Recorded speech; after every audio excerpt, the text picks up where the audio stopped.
Here's a quick video for 2-43, those students who might be struggling with this assignment.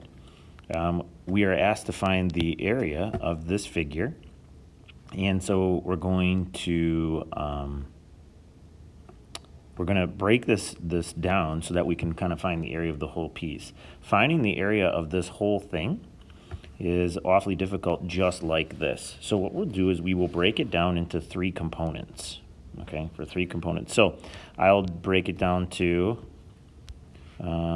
these 3. And what you see then is a green rectangle, you see a blue rectangle, and you see a red rectangle, right?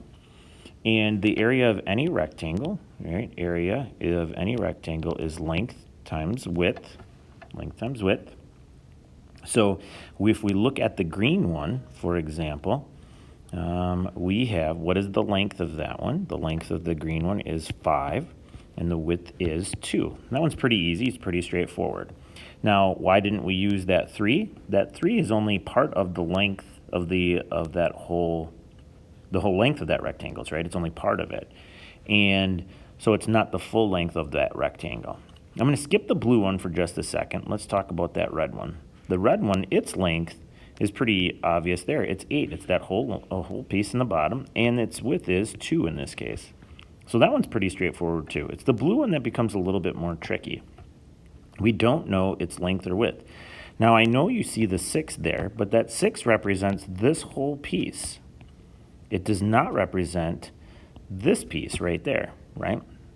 So the 6 right there, it helps us find part of it, but it will not help us, it will not be part of our blue length or width. So how do we handle this, right? Boy, if I really need this piece here. If I knew this piece and I knew this piece, that would really help me. I do, don't I? If I look at the green rectangle and that 2 on the right is there, well then the left side must also be, and I'll erase it right here, it is a 2. And if I look at the red one, whoops, I look at that red one, and let me fill it, come on. And I look at that piece right there, if that's 2, then this piece is 2.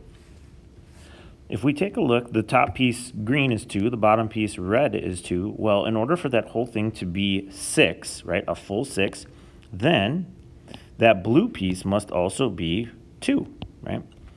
2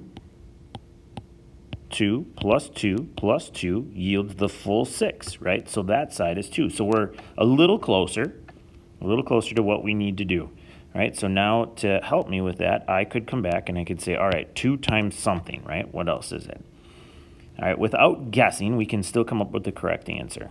So let's put our focus and our attention towards the green one here, okay? To help me get to the blue. All right, so if this piece is 3, I need this piece right here plus the 3 to equal 5, right? How do I know that? Because this whole length here of that green rectangle is 5, right? That whole length is 5. Well, since this piece, this little section right here from on the right side is 3, then this whole section on the left has to be 2. Right, 2 plus 3 to equal 5. So let's come back here to this. That blue one has a length and width of 2. Yes, it is a rectangle. All squares are rectangles. There we go. We can now find the area of each piece. 10, 4, 16. Add up all those pieces. We have 30. Please, please, please put in the correct units. Okay? Let me know if you have other questions.